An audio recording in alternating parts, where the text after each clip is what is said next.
IT Nation Connect, and I have a chance to talk to another legend of the channel, to Mike, currently at OpenText. Mike. Yeah, currently at OpenText, came over in March. So this is my first IT Nation with OpenText, so I'm excited.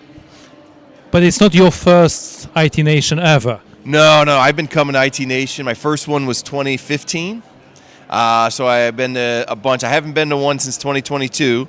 So this is my first one in a few years. But yeah, this is probably my 7th or 8th IT Nation. One of the best events out there. What has changed over the years? Oh man, it's changed a lot. We're seeing, hopefully some of the momentum come back. I mean, when I first started, it was a lot of very small business owners, MSPs.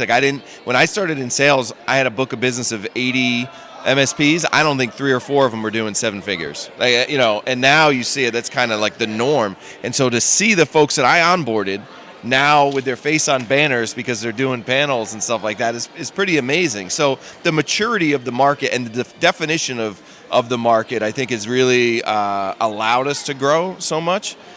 So it's been exciting to see, and the community has maintained. I was talking on a previous podcast about I talked to all these analysts and they say, oh, those events, they're going away. Everybody nowadays, they want to buy everything online in a marketplace. And I was like, then you don't understand the channel, because there will always be a space for this, because the community is what allowed us to all grow. The community is something that is really super attractive for me. I come from the reseller space, and 10, 15 years ago, I didn't even dream about the MSP concept. I actually woke up to the MSP concept much later than you did. Yeah. Okay, but one of the really big things about this place, this ecosystem, is the community and the willingness to support each other and meet with each other and work with each other. I don't know of it, and I've been in a lot of different industries before I came into this channel. I don't know if there's another industry out there that has that kind of collaboration between what could even be direct competitors. You see 2 people that their offices are across the street from each other, and they still will sit in the room and talk about business and talk about how they putting their bundles together and the struggles that they're having. And I think that's the reason why the channel has succeeded. And it's this hidden industry, this hidden, that a lot of folks don't understand, but you're seeing now investors understand it, because it's so unique. And I hope, and I truly believe that'll never go away.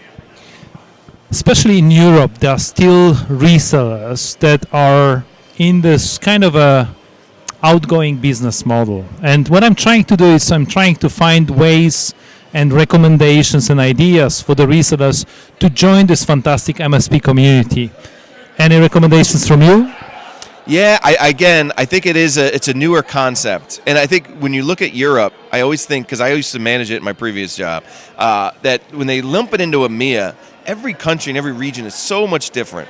So as a vendor like us, to go in and say, here's my strategy for Europe, again, shows that you really don't understand it. The UKI market is a pretty mature MSP market. You go to other places, France is more of a disty. You go to Italy, it's different.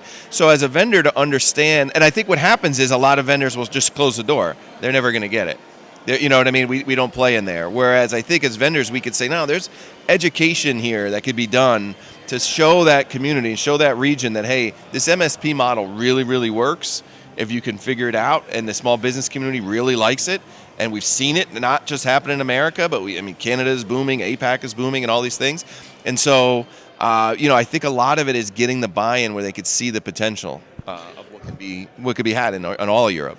I agree. UK is a little bit ahead. The Netherlands is a little bit ahead. Maybe some of the Nordics, but Germany, still, like Poland, where I come from, Eastern Europe, Southern Europe is still pretty far away. Yeah.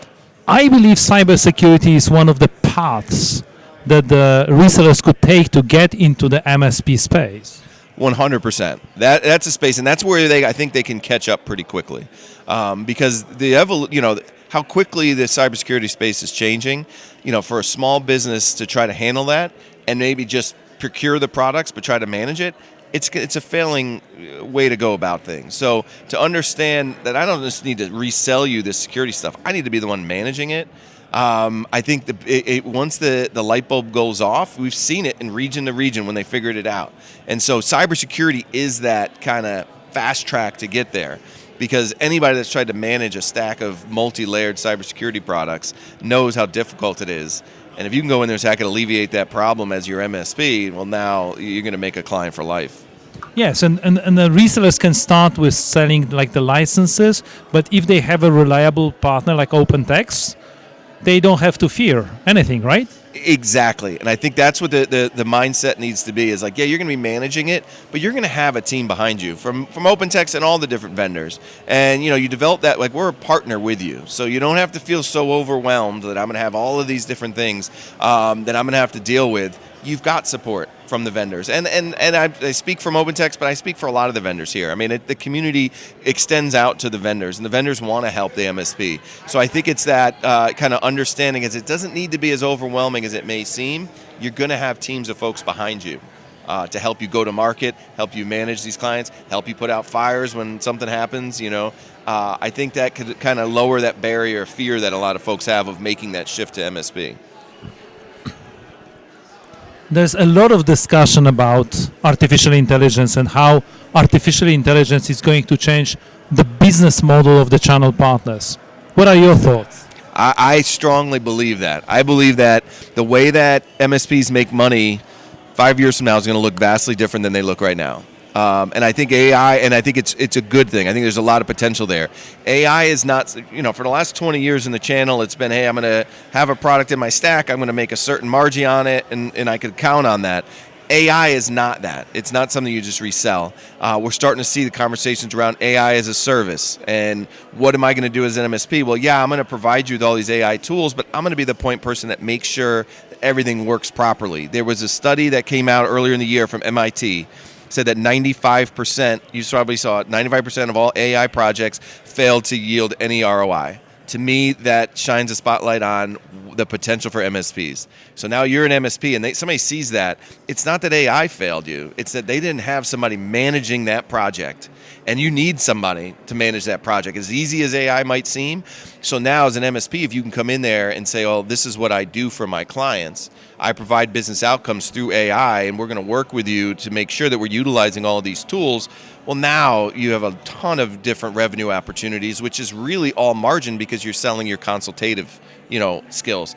To me, that's a huge opportunity. Like we are the industry that knows the technology and has the trust of the customers. Exactly right. And study after study shows that SMBs that are working with an MSP want their MSP to drive their IT strategy. They say that to us, right? So they don't look at you as just a cost center. They look at you as a trusted advisor.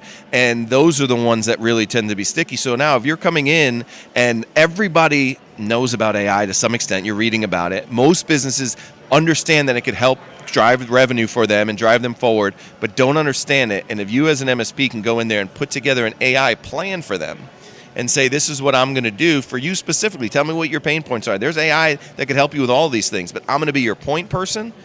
Man, you're going to look like a hero. And at the end of the day, the small business is going to have strong outcomes because that AI was rolled out properly. I think there's a bright future for the MSP channel, and cybersecurity, as we spoke about this, is a great path if you are still a reseller to become an MSP. Mike, thank you for the conversation, and thanks for being here. And I'm looking forward to the next events where I'm going to meet you. Absolutely. Thank you so much. This was a lot of fun. Thank you.